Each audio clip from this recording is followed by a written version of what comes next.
Good evening mga kalakotsa, at ito na nga ang aming i-share ngayong araw, ang aming trip going to Baguio City. So for today's video nga guys ay ito na nga, at andito kami sa Pasay Victory Liner Terminal. At ayan guys, so ang aming sasakyan ngayon ay ang Victory Liner First Class going to Baguio City. Ito ay non-stop.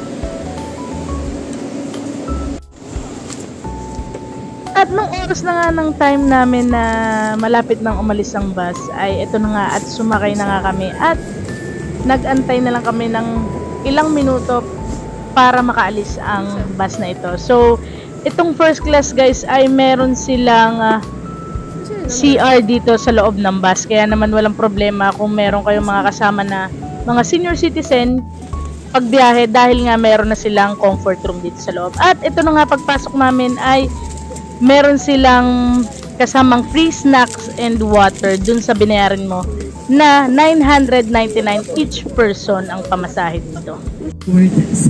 Our travel time will be approximately 4 to 5 hours. For comfort, we have a washroom located at the center of the bus, and if you need assistance, please don't hesitate to call me anytime during our trip. Thank you and enjoy the rest of the trip. At ito nga guys, hindi na nga namin na-videohan ang aming buong biyahe dahil nga natulog muna kami. At ito nga, nakita na namin ang city lights at dyan na ang Baguio City. Malapit na tayo dahil nasa Marcos Highway na tayo guys.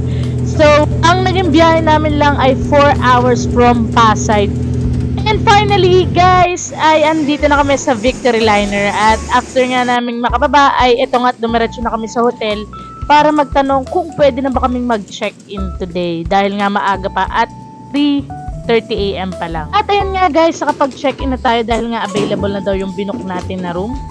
So, paakyat na tayo sa ating room at tayo ay sa 5th floor. Room sa Baguio at Hotel 45. So, ayan na nga guys, sarating na nga natin ang ating room. By the way guys, nag-add kami ng 750 pesos para makapag-check-in na kami ng maaga. Dahil dapat nga ay 2 PM pa lang ang standard check-in talaga ng mga hotel. So, para makapahinga na din kami at makatulog pa kami ng ilang oras bago kami mamasyal mamayang umaga. At ito nga pala guys ang aming hotel. So, ito ay Hotel 45. Konting pasilip lang. So, ayan ang aming CR, and meron din niya kasamang heater. Across SM Baguio ang aming natuluyan dito sa, syempre, sa Baguio City. Kita nyo naman, oh, napakahamog.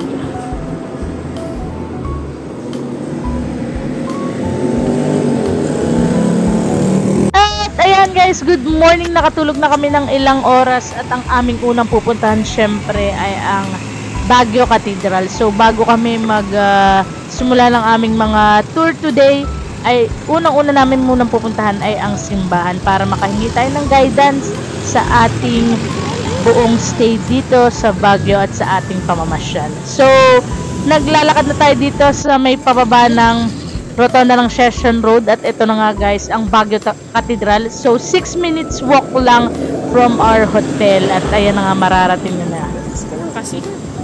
At hanggang dito na lang muna ang ating video guys. So please like and follow para sa susunod nating mga videos dito sa Baguio.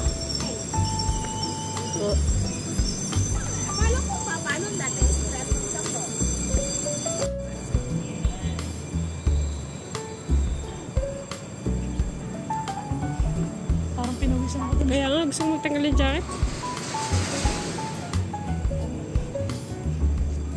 It's our first day and first stop.